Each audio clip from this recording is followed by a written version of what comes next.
अस्सलाम वालेकुम दोस्तों, उम्मीद है आप सब खैरियत से होंगे। आज मैं बना रही हूँ नान खटाई, जिसे अक्सर लोग नान खटाई भी कहते हैं। पता नहीं खटाई क्यों कहते हैं। और ये इतनी आसान है बनानी। और आप सब जानते ही हैं, यूट्यूब भरा पड़ा है। लेकिन जब आप खुद बनाने लगते हैं तो लगता है वाकई हम सोचते हैं शायद हमसे अच्छी ना बने, लेकिन बहुत अच्छी बनती है। ये सबसे पहले हिंदुस्तान से ही चलकर आई है। हमारे ज़्यादातर खाने और हमारी जो जायके हैं वो इंडिया से ही आए हैं, क्योंकि हम सब पहले एक थे। तो इंडिया से आने वाले बहुत ही मज़ेदार खानों में, बहुत ही मज़ेदार जायकों में एक जायका है नान खटाई का। और ये अक्सर मैंने देखा है रेडी पे भी मिल रहे होते हैं। और खलीफा भी बेच रहा है, जो कि जिसकी कीमत अक्सर वो बेशतर हाथ लगाने से भी मतलब आप सब समझ गए होंगे, बेहद महंगी है। इसको महंगा होने में दो चीज़ों का हाथ है। एक तो ये कि असली घी में बनती है, और दूसरी बात है इसके अंदर बादाम डलते हैं। देसी बादाम होते हैं, लेकिन चूँकि देसी बादाम हर एक के हाथ में नहीं होते। आमतौर पे हमें जो दुकानों पे मिलते हैं बादाम, हम वो यूज़ करते हैं। तो मैं भी वही बादाम यूज़ कर रही हूँ। और जब उसको बनाने लगी थी तो मैंने उसको दो एक पीस बना कर दिया, ताकि छोटे टुकड़े हो जाएंगे। और वो पूरे हमारे जो कुकीज़ हैं, जो नान खताइयाँ हैं, उसमें भर भर के हम जब घर निवाले में आएंगे इतने ज़्यादा हो जाएंगे। तो जनाब, ये सारी रेसिपी मैं आपको लिख दूँगी, जो भी इसका मेजरमेंट है, क्योंकि मेजरमेंट के साथ ही चलती हूँ और चलना भी चाहिए, स्पेशली जब आप इस किस्म की बेकिंग कुकिंग कर रहे हों। बिस्किट्स हैं या केक्स हैं, इवन मैं तो कहती हूँ कि जब आप खाना बनाएं तब भी आपको देखना चाहिए कि कितना नमक मिर्च का क्या हिसाब होगा। और अगर आप उसमें टमाटर डाल रहे हैं, घी डाल रहे हैं, इवन उसमें मतलब जाके आप दही डाल रहे हैं, तो आपको हिसाब होना चाहिए। सबसे पहले हमने क्या करना है, मैंने एक दफ़ा पहले भी बनाई थी नान खटाई। तो मैंने क्या किया था कि घी और चीनी जो कि हमारी बिल्कुल होती है, कैस्टर शुगर नहीं होती, पिसी हुई चीनी होती है। कैस्टर शुगर जो होती है वो थोड़ी थोड़ी दानेदार होती है, ये दानेदार नहीं होनी चाहिए। चीनी को मैंने अच्छी तरह से पीस लिया था, मिक्स कर लिया था, इतनी कि वो बिल्कुल लाइट एंड वाइट सी हो गई थी। मगर इस दफ़ा मैंने क्या किया है, तमाम चीज़ों को चीनी भी छानी थी, फिर उसके बाद मैदा, सूजी, बेसन और बेकिंग पाउडर और इलायची का पाउडर, इन सब चीज़ों को डालने के बाद इसमें बस एक ही चीज़ रह जाती है, और वो है घी।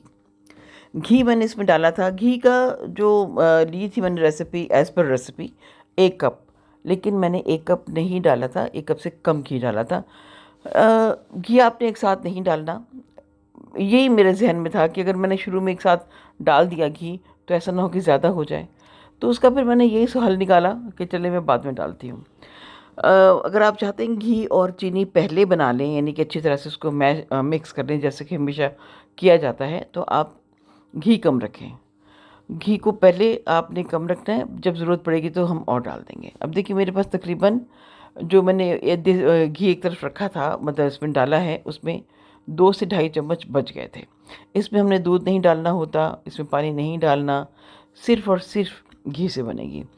जब ये सारा कुछ मिक्स हो जाए, यानी कि अच्छा सा बैटर बन जाए, तो आप इसे रखें फ्रिज में कम से कम कोई 15, 20, 25 मिनट के लिए, जो आपका दिल चाहे। गर्मियाँ हैं तो ज़्यादा रख लें, फिर बड़ी अच्छी कुकीज़ बनती हैं, जैसी हैं उसी तरह से पक जाएंगी, अदरवाइज़ ये फैल जाती हैं। उसको फैलाने से बचाने के लिए उसका बिल्कुल हजम बरकरार रहे, तो आप इसे फ्रिज में लाजमी रखें, क्योंकि इसमें घी है तो वो अपनी ताकत पकड़ लेता है। मैंने इसमें 30 ग्राम्स की मैंने एक बनाई है, क्योंकि आमतौर पे लोग ज़्यादा भी बना लेते हैं, मगर मैंने इस वक्त इसको बनाया है 30 ग्राम।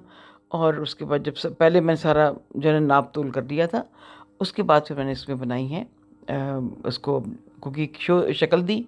और इन सब को फिर ज़र्दी लेके, आपने सिर्फ ज़र्दी और थोड़ा सा दूध लेके अच्छी तरह से बीट करना है। उसका कलर ना डालिएगा, मैं कलर से अवॉइड करती हूँ, सादा, इसका अपना रंग ही इतना खूबसूरत हो जाता है।